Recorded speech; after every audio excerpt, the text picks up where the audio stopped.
The message that reached the Galactic Council's emergency channel was short and filled with static. Through the noise, they could only make out a few words: dying star, help, and please. It wasn't much, but it was the first time in 300 years that the Neveri had asked anyone for help. Captain Lisa Wong stood in front of the Council's main screen, watching the message play again. Her dark uniform showed the patches of United Space Aid Corps, humanity's rescue service. At age 45, she had seen many rescue missions, but this one made her stomach tight with worry. "The Neveri are dying," she said to the council members. "Their sun is becoming unstable much faster than anyone thought. We have to help them." One of the alien council members, a tall blue creature, waved his tentacles in disagreement. "The Neveri shoot at every ship that comes near their space. They have killed dozens of traitors. Even our science ships can't get close to study their dying sun." Lisa nodded. She knew the stories. The Neveri were strange creatures made of living crystal. They looked like walking diamonds, with sharp edges and faces that glowed with inner light. They were beautiful, but very dangerous. They thought every other species wanted to steal their crystalline technology. "That's why humans should go," Lisa said. "Our rescue ships have the best shields. We can take more hits than anyone else if they start shooting." She didn't add that human ships were also very good at running away when they had to. The council voted yes after 2 hours of talk. They gave Lisa 5 rescue ships, each one bigger than 3 football fields. The ships were painted white and red, the colors of emergency rescue, with bright lights that could be seen from far away.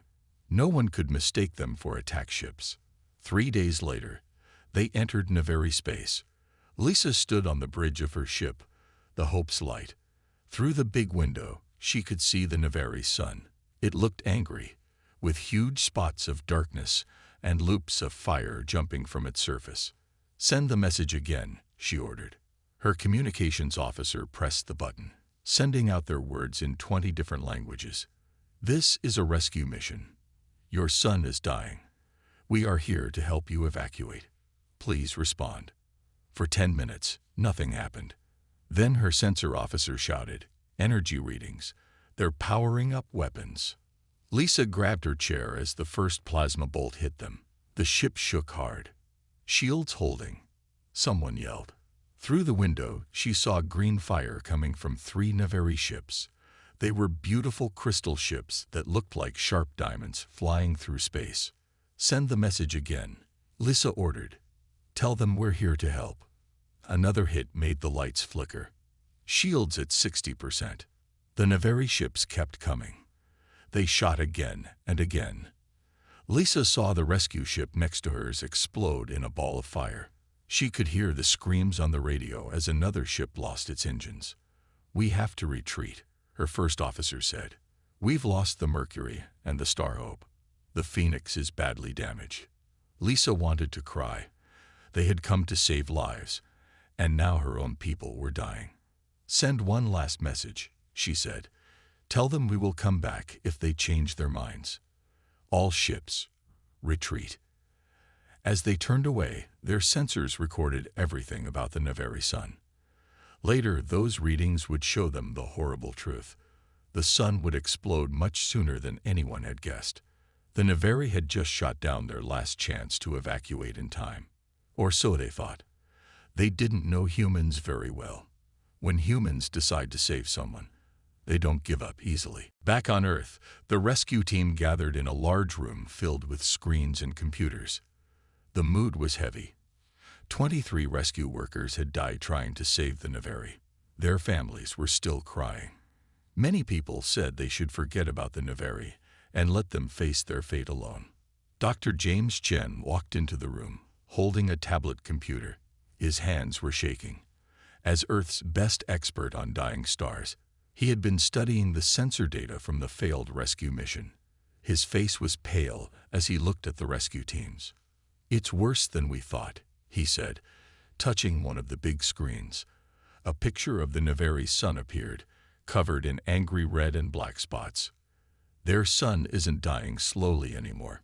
It's going to explode in 3 months. The room went quiet. Everyone had thought they had 3 years, not 3 months.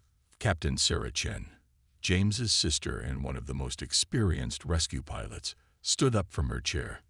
How many will die? All of them, James said. 8 billion Navari. Their whole civilization. When the sun explodes, it will destroy everything in their solar system. Sarah walked to the screen and studied the sun's image. She had been on many rescue missions, but never one this big. Can they evacuate in time? She asked. James shook his head. No. And there's another problem. The Navari can't just go anywhere. Their crystal bodies need special conditions to survive. In normal environments, they would shatter and die within days. Like taking an ice sculpture to a desert, someone said. Exactly, James agreed. They need special containment fields to live outside their system, the kind only Earth's engineers know how to make. Sarah kept looking at the screen, thinking hard. The Navari had killed her friends.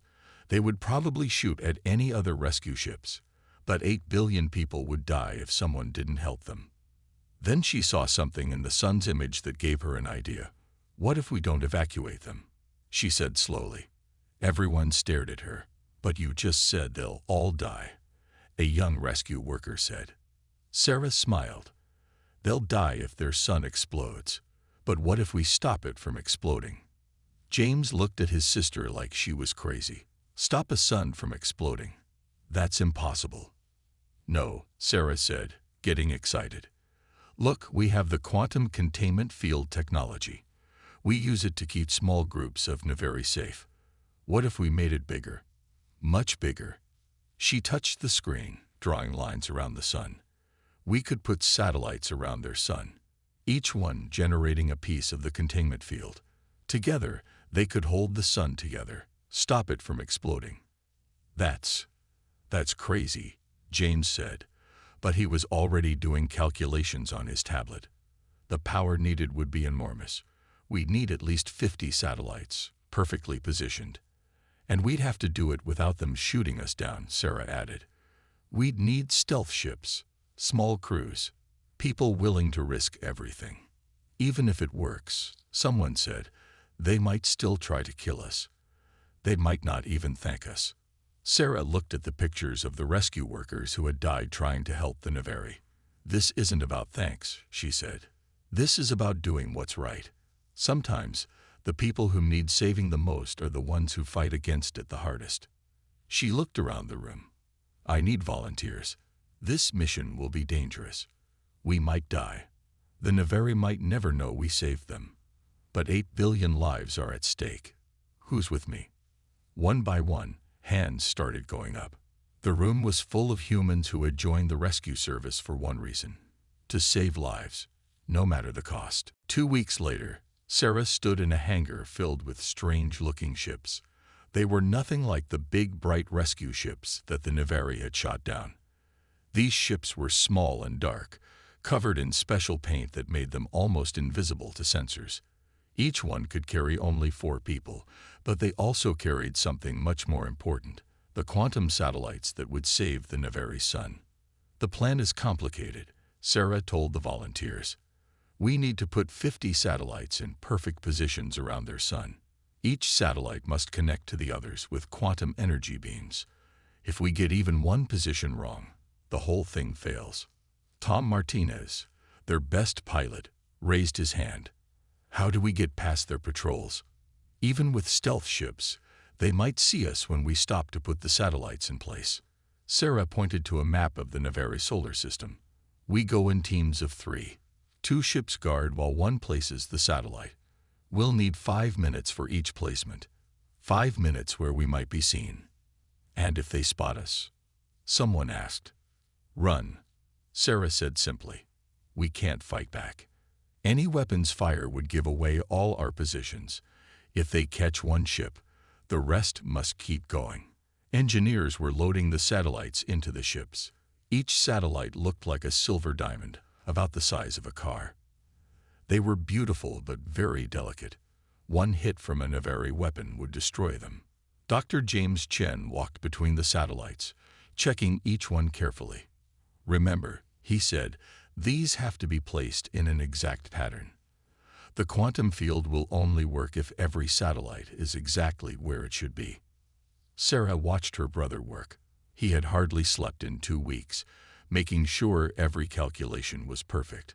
One mistake would mean the death of 8 billion people. What about the sun itself? Asked Maria Wong, one of the engineers. The closer we get, the more radiation hits us. How long can our shields last? 30 minutes at most, James answered. That's why we have to work fast. Any longer near the sun, and our ship's systems will start to fail. The next day, 15 stealth ships left Earth. They carried 45 brave humans who knew they might not come back. Each person had written letters to their families, just in case. As they flew toward Naveri space, Sarah thought about how strange their mission was. They weren't trying to evacuate the Naveri anymore. Instead, they would build a giant energy field around a dying sun, all while hiding from the people they were trying to save. It's like trying to put up Christmas decorations around someone's house without letting them see you. Tom joked on the radio. Except the decorations weigh tons, the house is on fire, and the owners are trying to shoot you. Several people laughed quietly. They needed the joke. Everyone was nervous. Finally, they reached the edge of Naveri space. Sarah looked at the angry red sun ahead of them. It looked even worse than before, with huge storms of fire on its surface. Remember, she said to her teams, we have 25 days to place all 50 satellites. We work in shifts. We rest when we can. If the Naveri spot you, don't try to be heroes. Just run. She took a deep breath. This is the craziest rescue mission in human history. But that's what humans do. We find ways to help, even when it seems impossible, even when the people we're helping don't want our help. All ships, activate stealth systems, she ordered. Let's go save the sun. 15 days into the mission, Sarah's team had placed 30 satellites. It hadn't been easy. 3 ships were destroyed, and 6 brave humans had died without making a sound. They couldn't even call for help as their ships broke apart. A distress call would have revealed the whole mission to the Naveri. Ship detected. Tom's voice came through Sarah's radio. Crystal Patrol coming from the right. Sarah looked at her screens. Her ship was in the middle of placing the 31st satellite. The delicate machine was only halfway into position. How long until they see us? 2 minutes, maybe less, Tom said. His ship and Maria's were guarding Sarah's position, but they couldn't do anything to stop the patrol. They could only watch and warn. Sarah's hands moved faster over the controls. Sweat ran down her face. The sun's radiation was already making her ship's systems run hot. Warning lights flashed on her dashboard. 1 minute, Tom warned. The satellite was almost in position. Sarah could see the quantum energy beam starting to form between it and the nearest satellite. The beam looked like a thin line of blue light. 30 seconds. Almost there, Sarah whispered. Her ship's temperature was reaching dangerous levels. Much longer here, and her engines would fail. They're turning this way, Maria shouted. They're going to see the energy beam. Sarah watched the satellite's position numbers. They had to be exact. Just a little more. Got it. The satellite locked into place. Sarah pulled her ship away, just as the Naveri patrol turned toward their position. The stealth systems activated again, hiding them from view. The crystal ships flew through the space where Sarah's ship had been moments before. Their sharp diamond-shaped hulls glittered in the sunlight. They were beautiful, but deadly. That was too close, Tom said when the patrol was gone. Sarah checked her ship's systems. The heat from the sun had damaged some of her engines. She would need time for repairs, but there was no time. They still had 19 satellites to place, and only 10 days left before the sun would explode. New problem. Maria's voice came through. The Naveri are changing their patrol patterns. They've noticed something's wrong. They're searching harder now. Sarah studied the patrol movements on her screen. The Neveri were being clever. They had figured out that something strange was happening near their sun, even if they didn't know what it was. Then she had an idea. "They're looking for a pattern," she said. "So let's give them one, but not the real one." "What do you mean?" Tom asked. "We'll let them see tiny energy traces, make them think we're up to something in one part of their system. While they focus there, we can place the real satellites somewhere else." Maria finished the thought. "Like a magic trick. Make them look at our right hand while the left hand does the real work." It was dangerous. They would have to use some ships as decoys, making the Neveri chase them. Those ships might not survive. "I'll be the decoy," Tom volunteered. "My ship's the fastest." "Me too," said another pilot. Then another. Sarah felt proud. These humans were ready to die to save people who had killed their friends. Not because they wanted glory or rewards, but because it was the right thing to do. "Okay," she said, "let's give the Neveri something to chase. The rest of you, get ready to place those satellites. We've got 10 days to save a civilization that doesn't even know we're here." The final day arrived. The sun was ready to explode, and the rescue team still had one satellite left to place. Tom's decoy missions had worked, but at a terrible cost. Only 6 ships remained from the original 15. The others had sacrificed themselves, leading Neveri patrols away from the real work. Sarah's ship carried the last satellite.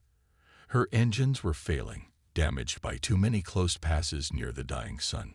Warning lights covered her control panel like angry red stars. "The Neveri have gathered their whole fleet," Maria reported. "They know something big is happening. They're searching everywhere." Through her window, Sarah could see the Neveri ships. There were hundreds of them now, their crystal hulls shining as they hunted for the humans who had invaded their space. They still didn't understand that the humans were trying to save them. "How long until the sun explodes?" Sarah asked her brother through the radio. "1 hour," James answered from his position far away from the danger. "Maybe less. The energy readings are off the charts." Sarah looked at the pattern of satellites they had placed. 49 points of silver in space, waiting for the final piece to complete the quantum field that would save the Neveri sun. The last satellite had to be placed in the middle of the Neveri fleet. "I see only one way," she said. "We stop hiding." "What?" Maria asked. "They'll destroy us." "Not if we're fast enough." "Tom, remember that trick flying we did in training? The one that almost got us kicked out of the rescue corps?" Tom laughed. "The triple roll drop? That's crazy. We'd have to fly straight through their fleet." "While they're shooting at us," Sarah added. "But they'll be so busy trying to hit us, they won't notice the satellite until it's too late." It was a desperate plan. They would turn off their stealth systems and fly straight at the Neveri fleet, drawing their fire. While the Neveri were distracted, Sarah would roll her ship through their formation and drop the satellite in the exact position needed. "We'll only get one chance," she said. "If we miss the position by even a little bit, the quantum field won't work." Her remaining pilots volunteered immediately. They had come too far to give up now. "Ready?" Sarah asked. "Deactivate stealth systems." Now. Their ships appeared in space like ghosts becoming solid. The Neveri fleet reacted immediately, turning to fire at them. Space filled with green energy beams. The human ships danced through the fire. They spun and rolled, making themselves hard to hit. Ships exploded around them, both human and Neveri. Sarah's ship rolled and dove, the satellite ready to deploy. "Now," she shouted. The satellite dropped from her ship just as a Neveri beam hit her engines. But it didn't matter. The satellite was in the perfect position. Around the sun, all 50 quantum satellites lit up at once. Blue energy beams connected between them, forming a beautiful web of light around the dying star. The Neveri ships stopped firing, stunned by the sight. Inside the quantum field, the sun's wild energy calmed. The angry red color faded. The surface stopped bubbling with massive explosions. The sun was healing. On every Neveri ship, Sensors showed the truth. Their sun was no longer dying. The humans hadn't come to destroy them or invade their space. They had come to save them, even after the Nevari had killed their people. Sarah's damaged ship floated in space, watching the quantum field shine. A message came through on all channels. For the first time in history, the Nevari were speaking to another species not with threats, but with 3 simple words. Why help us? Sarah smiled as she sent back humanity's answer. Because that's what rescuers do. No matter who needs saving, no matter the cost, we help. That's what makes us human.